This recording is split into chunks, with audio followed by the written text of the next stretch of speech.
అందరికీ నమస్కారం. ఈ రోజు కథను రచించిన వారు అమూల్య గారు.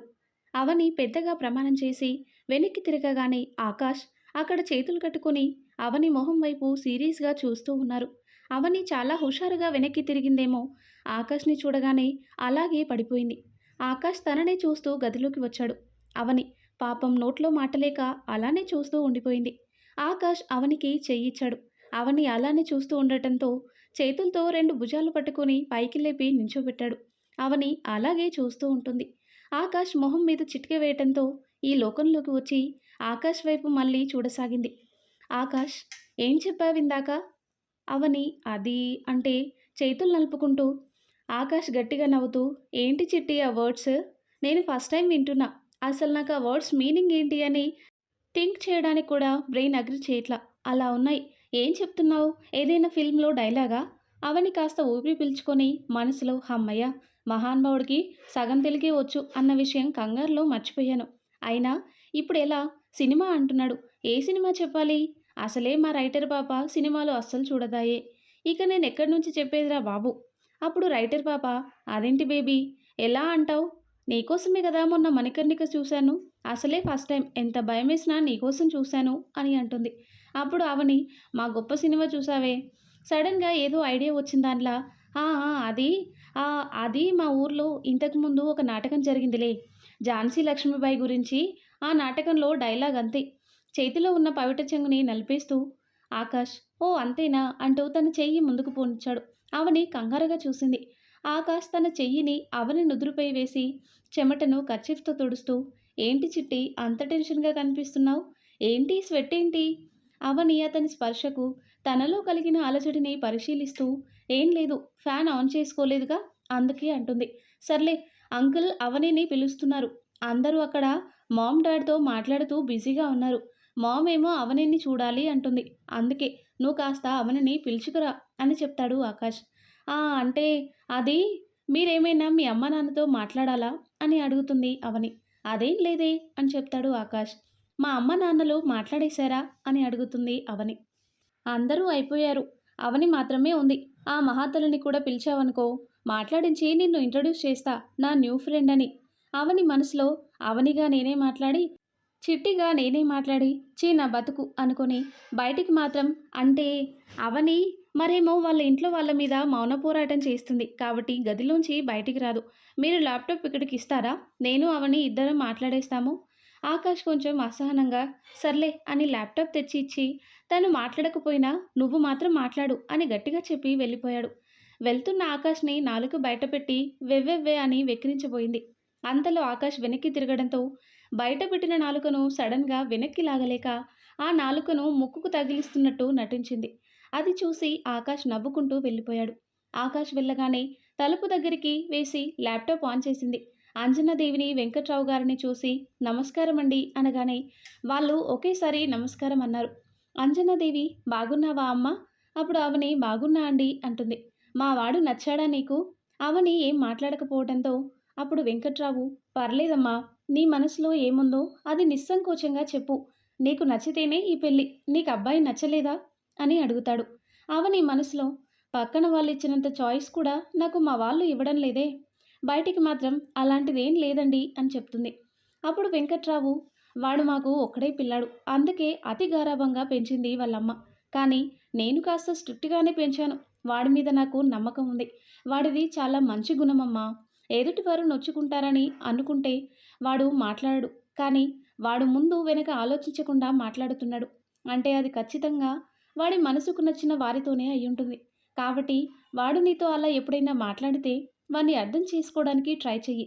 అంతేకానీ అపార్థం చేసుకోకు. ఇవన్నీ ఎందుకు చెప్తున్నానంటే వాడి గొంతులో అవని అంటే ఇష్టం లేదన్న భావన స్పష్టంగా కనిపిస్తుంది. అందుకే వాణ్ణి అర్థం చేసుకో అని ప్రాధేయపడుతున్నాను. కనీసం నీ చేతిలోనైనా పడితే వాడి జీవితం బాగుంటుంది అని కళ్ళు తుడుచుకుంటున్నాడు. అంజన ఊరుకోండి అన్నట్టు భుజంపై చెయ్యి వేసింది. అవని ఆ మాటలకు సరే అన్నట్టు తల ఊపింది. కాసేపు మాట్లాడగానే కాల్ కట్ చేసింది. అవనికి వెంకట్రావు మాటలు మాటి మాటికి గుర్తుకు వస్తున్నాయి. ఆ మాటలు గుర్తు వచ్చే కొద్దీ ఆకాష్ మనస్తత్వపరంగా చాలా చిన్నవాడు అనే అభిప్రాయం కలుగుతుంది. అలా అనుకోగానే అవని మొహం మీదికి నవ్వు వచ్చి చేరింది. అలాగే నవ్వుతూ ఎదురుగా ఉన్న అద్దం వైపు చూసింది. ఇందాకే కదే చూడను, మాట్లాడనని మంగమ్మ శబదాలు చేశావు. మరి అప్పుడే ఏంటి అని తన ప్రతిబింబం చాచిపెట్టి కొట్టి మరీ అడిగినట్టు అనిపించడంతో అప్పటి వరకు మెలికలు తిరిగిన అవని సరిగా కూర్చుంటూ, ఓయ్ తెల్లోడా, ఏంటి మనసులోకొచ్చేస్తున్నావు? ఇందాకే చెప్పాను నిన్ను దగ్గరికి రానివ్వనని. అయినా నా మదిలో చోటు సాధించాలంటే ఎంత గొప్పవాడయ్యుండాలి. అలాంటిది నీ వల్ల కాదు బాబు. ఎలాగూ నీ కళ్ళలో కనిపించింది అంటగా అవని అంటే ఇష్టం లేదని, అది అలాగే కంటిన్యూ చేసే విధంగా నేను చూస్తాను.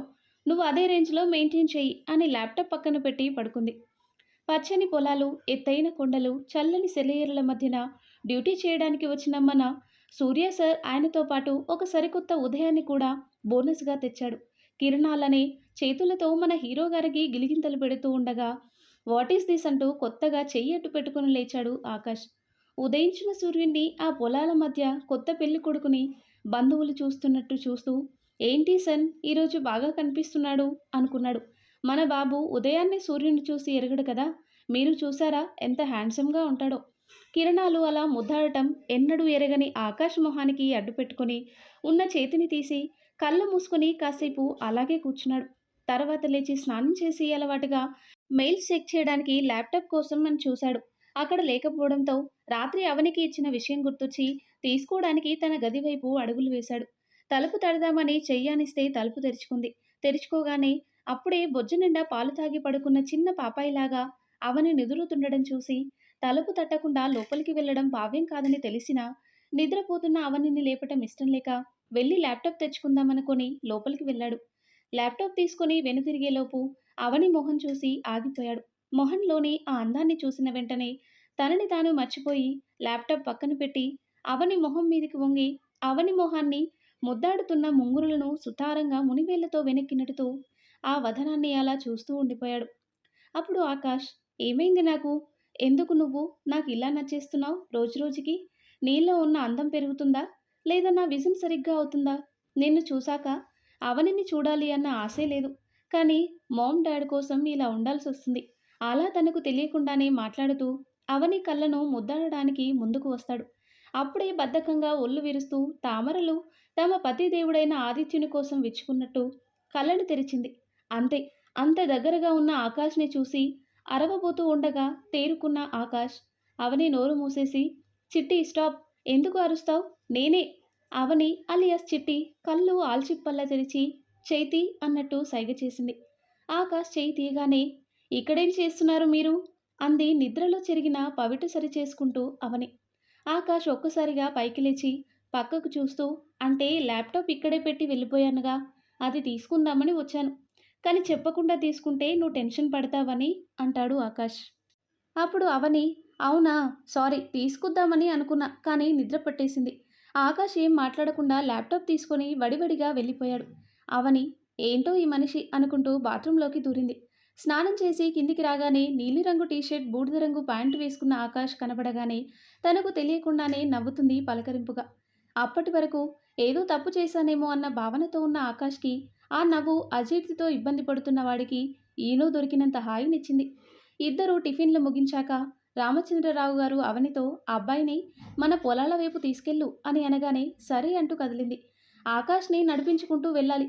అలా వెళ్తే కొంతమేరకైనా విసుగు రావచ్చేమో అన్న ఆలోచనలతో బండి వద్దు అని వారించి నడిపించి తీసుకెళ్ళింది. కాస్త దూరం రాగానే ఆకాష్, చిట్టి, అవని అంటుంది. నువ్వెంతవరకు చదువుకున్నావు అని అడుగుతాడు ఆకాష్. బీటెక్ అయిపోయింది అని చెప్తుంది. పోయిన నెలలోనే అయిపోయింది. ఆకాష్, మరి నెక్స్ట్ ఏమైనా చదవచ్చుగా? అప్పుడు అవని, నాకు చదవాలని ఉంది కానీ దూరం వెళ్ళి హాస్టల్లో ఉంటూ చదువుకోవాలి. చదవచ్చుగా, ఎలాగూ నీకు ఊరంటే ఇష్టం. సో నీ స్టడీస్తో టెక్నాలజీతో ఊరుని ఫీల్డ్స్ని బాగా డెవలప్ చేయొచ్చు అని అంటాడు ఆకాష్. చదవడం ఇష్టం లేక కాదు, ఊరు వదిలి ఉండటం వల్ల కాక. అయినా ఏముంది ఇప్పుడు టెక్నాలజీ తెలుసుకోవడానికి? నాకు తెలిసి ఇప్పుడు కనీస విద్య ఉంటే చాలు. దగ్గర ఫోన్ ఉంది, ఫోన్లో నెట్ ఉంది, అందులో వేలు కదిపితే ప్రపంచం అరచేతిలో ఉంటుంది అని చెప్తుంది. అది కూడా నిజమేలే అంటాడు ఆకాష్. మీరు మాట్లాడుతూ ఉండగా పక్కనే ఉన్న ఒక తొట్టి గ్యాంగ్ వీళ్ళని గమనించసాగింది. వాళ్ళందరూ రోడ్డు పక్కన కూర్చొని కంకులు కాల్చి అమ్ముతున్న పెద్దావిడ దగ్గర ఒక బెంచ్ మీద కూర్చొని ఉన్నారు.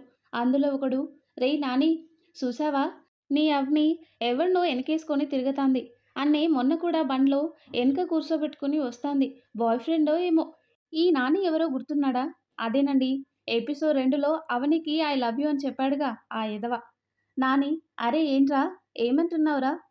అవని అంటే అగ్నితో సమానం అట్టాంటిది. అవని నేను అంటావేంటి? అయినా ఒక ఆడది మొగాడు కలిసి తిరిగితే ఆళ్ళిద్దరూ లవర్సేనా? అన్నా చెల్లెళ్ళు అనుకోవచ్చుగా. పక్కనున్న ఇంకొకడు అలాంటి అభ్యుదయ భావాలు, ఆశా చాక్లెట్లు ఇప్పుడు లేవు నాయనా. అవి ఎప్పుడో అంతరించిపోయాయి. నాని అవనిని, ఆకాష్‌ని అలాగే కోపంగా చూస్తూ ఉంటాడు. అప్పుడే అవనిని ఎవరో పిలవడం, అవని ఆకాష్‌ని చూస్తూ మీరిక్కడ కూర్చోండి నేనిప్పుడే వస్తాను అని ఆకాష్‌కు చెప్పి ఆ పెద్దావిడ వైపు చూసి, బామ్మ కాసేపు చూసుకోవే ఊరికి కొత్త. నేను అలా వెళ్ళి వస్తాను. ఆవిడ సరే అనడంతో అవని పిలిచిన వైపు పరిగెత్తుకుంటూ వెళ్తుంది. పరిగెత్తుకుంటూ వెళ్తున్న అవనిని నవ్వుతూ చూస్తున్న ఆకాష్ అలో అన్న పిలుపు విని వెనక్కి తిరిగి ఏంటి అన్నట్టు చూస్తాడు. అప్పుడు నాని నా పేరు నాని. ఓ ఓకే అంటాడు ఆకాష్. ఈ ఊరికి కొత్త అని అడుగుతాడు నాని. ఎస్ అంటాడు ఆకాష్. అప్పుడు నాని చూడు బాగా తెల్లగా ముట్టుకుంటే యాడ ఎర్రగా కందగడ్డలాగా అయిపోతావు అని ఏం చేయకుండా చెప్తున్నా. వెళ్తున్న ఆ అమ్మి నా గర్ల్ ఫ్రెండ్ కాబట్టి అనేలోపు చెంప పగిలిన శబ్దం రావడంతో అక్కడున్న మూకంతా తలో దిక్కుకు పారిపోయారు. ఆకాష్ కోపంగా చూస్తూ కనీసం గర్లేండ్ అనడం కూడా రాదు. ఏం చూసుకొనిరా చిట్టిని గర్ల్ ఫ్రెండ్ అంటున్నావు. చంపేస్తాను ఇంకోసారి ఇటుపక్క కనిపిస్తే అనగానే వాడు పరుగో పరుగు. ఆకాష్ వెళ్ళి బెంచ్ మీద కూర్చున్నాడు. ఆ పెద్దావిడ ఏం ఊరికి కొత్త అంటగా ఇంతకీ ఏ ఊరు మీది అని అడుగుతుంది. అమెరికా అని చెప్తాడు ఆకాష్. అట్నా నా బిడ్డ కూడా ఆడనే ఉండేది నీకు తెలిసే ఉంటాడులే అంటుంది ఆ పెద్దావిడ. ఆకాష్ కొంచెం ఆసక్తిగా అమెరికాలో ఎక్కడా అని అడుగుతాడు. "ఆ, అదేదో అబ్బి ఏంటది అదేదో కాలీఫ్లవరా అని అంటుంది పెద్దావిడ. క్యాబేజీ పువ్వా ఏదో ఉండాది అని అంటుంది. ఆకాష్ గట్టిగా నవ్వుతూ అది కాలీఫ్లవర్ క్యాబేజీ ఫ్లవర్ కాదు కాలిఫోర్నియా అని అంటాడు. ఆ పెద్దావిడ హా అదే అదే అంటుంది. మరి కొడుకు అక్కడ ఉంటే నువ్వెందుకు ఇక్కడ ఇలా చేస్తున్నావు అని అడుగుతాడు ఆకాష్. ఏం చెప్పేది నా బాధలు. చెప్పుకుంటే మానం పోతది. చెప్పకుంటే పానం పోతది. ఉన్న ఒక్క కొడుకుని ఉన్నంతలో గొప్పగా చదివిచ్చి ఈడనే నా కళ్ళ ముందు పెళ్ళాం బిడ్డలతో సుఖంగా ఉంటారని అనుకుంటే ఆడేమో రెక్కలొచ్చిన పిట్టమల్లే ఎగిరిపోయినాడు. మళ్ళా రాలే. ఉన్న కొడుకు దేశం కాని దేశంలో నేనేమో ఈడ. అందుకే నీలాంటి పిల్లగాళ్ళు ఈడకొస్తారు పిచ్చాపాటి మాట్లాడుకోవడానికి. అప్పుడు వాళ్ళకి ఇగో ఇవి కాల్చిచ్చి వాళ్ళు నవ్వుతా తింటా ఉంటే నా బిడ్డని వాళ్ళలో చూసుకొని మురుసుకుంటా. అప్పుడు అవని ఏంటి ఆకాష్ గారు ఆవిడతో ముచ్చట్లు పెట్టారు? ఆ మాటకు వెనక్కి తిరిగి అవనిని చూసి ఏం లేదు చిట్టి పద అని ముందు కదిలాడు. అవని ఆ పెద్దావిడకి చెయ్యూపి ఆకాష్తో పాటు నడక సాగించింది. ఆకాష్ చిట్టి ఆ ఓల్డ్ లేడీ సన్ ఎందుకు అమెరికా వెళ్ళాడు అని అడుగుతాడు. మళ్ళీ ఎందుకు తిరిగి రాలేదు? అవని గట్టిగా ఒక నెట్టెరుపు విడిచి ఏమని చెప్పాలి వాళ్ళ గురించి?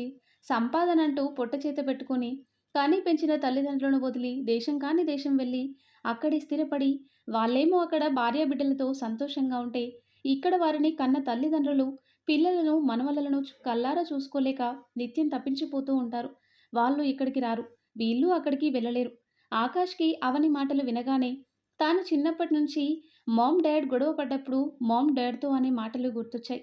పెళ్ళైన కొత్తలో నా ఊరిలో ఉండనీయకుండా నన్ను తీసుకొచ్చి ఇక్కడ పారేశారు. అమ్మా నాన్న అత్తయ్య మావయ్య వీరందరూ నా కొడుకుని పెంచాలన్న నా కలలన్నీ ఎలాగూ నాశనం చేశారు. అమ్మా నాన్న పోయాక కనీసం అత్తయ్య మావయ్య దగ్గరికైనా సంవత్సరానికి ఒకసారి పంపుదాం. ఒక్కడే పిల్లాడు. వాళ్లకు చూడాలని ఉంది అంటే వినరు. ఏ రోజైనా గుర్తు చేసుకున్నారా అత్తయ్య మిమ్మల్ని ఎంతగా ప్రాధేయపడ్డారో? మామయ్య ఎన్నిసార్లు ఆపాలని చూశారు. కానీ మీ మనసు కరగలేదు. ఇప్పుడు మీకు ఏం అనిపించకపోవచ్చు. కానీ రేపు మీ కన్న కొడుకు పెళ్లి చేసుకొని వాడి పెళ్ళాంతో ఇంకో దేశం పోయి మీతో కనీసం పలకరింపుకైనా మాట్లాడకుండా ఉంటే అప్పుడు ఆ బాధ అని వాళ్ళ అమ్మ చెప్పిన మాటలు గుర్తు రాగానే ఫోన్ తీసి ఏదో చాలాసేపు వెతికి చిట్టి ముందు పవిటిని తిప్పుకుంటూ వెళ్తుంటే ఆకాష్ చిట్టిని అందుకొని ఫోన్లో ఏదో చూపిస్తూ ఆసక్తిగా చిట్టి నన్నిక్కడికి తీసుకువెళ్తావా? అవని వింతగా ఫోన్ చూసి ఆశ్చర్యంగా ఇక్కడికెందుకు దొరా అని అంటుంది. ప్లీజ్ తీసుకెళ్ళవా ఒక్కసారికి? నెక్స్ట్ టైం నువ్వెక్కడికి తీసుకువెళ్తే అక్కడికి వస్తా అంటాడు ఆకాష్. అంటూ చేతులు పట్టుకున్నాడు. ఆకాష్ అలా చేతులు పట్టుకోవడం అవనికి ఇబ్బందిగా అనిపించి చేతులు మెల్లగా విడిపించుకొని పదండి వెళ్దాం అనగానే ఆకాష్ ఆనందంగా అవనిని హత్తుకున్నాడు. ఆ చర్యకు అవని కొయ్యబారిపోయింది. విడిపించుకొని ముందు నడుస్తుంటే వెనక ఆకాష్ వస్తున్నాడు. అవని మనసులో చాలా ఆలోచిస్తూ ఏంటి ఈ మనిషి ఎప్పుడు ఇలా పట్టుకోలేదు, అలాంటిది ఈరోజేంటి ఇలా ఆ! కొంపదీసి ఆ రోజన్నట్టు నన్ను పెళ్లి చేసుకోవాలని నిర్ణయించుకున్నాడా ఏంటి? అనుకోగానే క్రితం రాత్రి వెంకట్రావు చెప్పిన మాటలు గుర్తొచ్చాయి. అవనికి ఒళ్ళంతా చెమటలు పట్టేశాయి. అంటే నన్ను పెళ్లి చేసుకోవాలని ఫిక్స్ అయిపోయాడా అనుకుంటూ వెనక్కి తిరిగి చూసింది. ఆకాష్ నవ్వుకుంటూ చుట్టూ చూస్తూ వస్తున్నాడు. అవని చూడటంతో తన వైపు చూసి ఏంటి అన్నట్టు కళ్ళెగరేశాడు. అవని చటుక్కున ముందుకు తిరిగి మనసులోనే తిట్టుకుంటూ ముందుకు నడిచింది. ఆకాష్ తను అక్కడికి వెళ్తున్నాడు అన్న ఆనందంతో ఎంత దూరం నడుస్తున్నది పట్టించుకోవడం లేదు. అలాగే నడుస్తూ ఉన్నాడు కానీ అప్పుడప్పుడు ఆకాష్ని గమనిస్తున్న అవనికి మాత్రం అర్థమవుతుంది. ఆకాష్ నడిచే విధానం బట్టి అతనికి కాళ్ళు నొప్పెడుతున్నాయని. ఆకాష్ అలా కాళ్ళు బలంగా లాగి నడుస్తుంటే అవనికి చాలా బాధేసింది. మనసులో దేవుడా ఛా, వచ్చేటప్పుడు బండ్లో వచ్చుంటే బాగున్ను. నేనే అనవసరంగా అతనికి కాళ్ళు నొప్పులు రావాలని ఇలా నడిపించుకువచ్చాను. ఇప్పుడు పక్కూరి దాకా అంటే పాపం ఎలా అనుకుంటూ బాధగా ముందుకు నడుస్తుంది. అప్పుడే ఎవరో పిలిచినట్టు అనిపించి పక్కకు చూసింది. చూసి అరే రంగా అనుకుంటూ ఏంటి ఇక్కడున్నావు అంది. అంటే అమ్మగారు, పెద్దయ్య గారు ఈ పత్రాలు పక్కూరి పెద్దయ్యకి ఇచ్చిరమ్మన్నారమ్మా, అందుకే వెళ్తున్నా. అవని పరధ్యాసలో ఆ వెళ్ళు అని మళ్ళీ ఏదో గుర్తొచ్చిందాన్లా అవిటివ్వు, నేను తీసుకెళ్ళిస్తాను. ఎలాగూ నేను అలాగే వెళ్తున్నాను అనగానే రంగా పేపర్స్ ఇచ్చాడు. అవి చూస్తూ అవని మనసులో ఇవి స్థలం కాగితాలు, తాత ఇవి ఎందుకు ఆయనకిచ్చారు అనుకుంటూ అతనితో సైకిల్ ఇక్కడే పెట్టి నువ్వు నడుచుకుంటూ ఇంటికి వెళ్ళిపో అనగానే అతడు వెళ్ళిపోయాడు. అవని సైకిల్ ఎక్కి ఎక్కడి త్వరగా అనగానే ఆకాష్ నవ్వుతూ సైకిల్ ఎక్కాడు. అవని సైకిల్ తొక్కుకుంటూ ఆకాష్ ఏదో అనుమానం వచ్చినట్టు మొహం పెట్టి చిట్టి అంటుంది అవని. ఇందాకడి నుంచి చూస్తున్నాను, ఎందుకు నన్ను దొర అంటున్నావు? మీరొచ్చింది 7 సముద్రాల అవతల నుంచి కదా దొరా! తెల్లని అంతెందుకు, ఈ దేశం కాక ఇంకే దేశం నుంచి వచ్చినా ఇలాగే పిలుస్తారు ఇక్కడి వాళ్ళు. బాగుంది కదా అని నేను పిలుస్తున్నా. ఏ బాలేదా అని అడుగుతుంది అవని. ఆకాష్ చాలా బాగుంది సర్లే కానీ దీనికి ఫెమినైన్ వర్డ్ ఏంటి అని అడుగుతాడు. దొరసాని అంటుంది అవని. ఆకాష్ సరే అవని సైకిల్ తొక్కుతూ ఒక పక్క మొహాన్ని ముద్దాడుతున్న ముంగురులు పక్కకి తోస్తూ ఆపసోహాలు పడుతుంది. అది చూసిన ఆకాష్ మునివేళ్లతో నెమ్మదిగా ఆ ముంగురులు చెవు వెనక్కి నెట్టాడు. అలా చేసే క్రమంలో ఆకాష్ వేళ్ళు అవని చెంపలను సుతారంగా తాకాయి. ఆ స్పర్శ అవనిలో గిలిగింత పుట్టింపగా అవని ఒళ్ళు జల్లుమంది. వెంటనే సైకిల్ ఆపి వెనక్కి తిరిగి కోపంగా ఏం చేస్తున్నారు మీరు? ఆకాష్ నవ్వుతూ నీకు చాలా ఇన్కన్వీనియంట్గా ఉందిగా దొరసాని, ఈ హెయిర్ వల్ల, అందుకే పక్కకు పెడుతున్నా. అవని ఒక్క క్షణం దొరసాని అన్న మాటకు నవ్వుకొని మళ్ళీ కోపంగా వద్దు, నాకేం ఇబ్బందిగా లేదు, మీరు గమ్మున కూర్చోండి చాలు. ఆకాష్ అయోమయంగా గమ్మ గమ్మ అవని తల కొట్టుకుంటూ గమ్ము కాదు సామి, సైలెంట్గా ఉండు అంటున్నా అని ముందుకు తిరిగి మళ్ళీ సైకిల్ తొక్కటం మొదలుపెట్టింది. అరగంటకి ఒక ఇంటి ముందు ఆపింది. ఆకాష్ ఆ ఇంటిని చూశాడు. చాలా పెద్దది అని చెప్పలేం కానీ ఒక 20 మంది చాలా సౌకర్యంగా ఉండగలరు. చుట్టూ పూల మొక్కలు, ఎంతో అందంగా ఉంది. వెనకేమో పాడి గేదెల శబ్దాలు వినిపిస్తున్నాయి. ఆకాష్ ఆ ఇంటిని అలా నవ్వుతూ చూడడం చూసి అవని వింతగా చూస్తూ ఏంటి ఆకాష్ గారు, ఇక్కడికెందుకు అంటే చెప్పకుండా లాక్కొచ్చారు?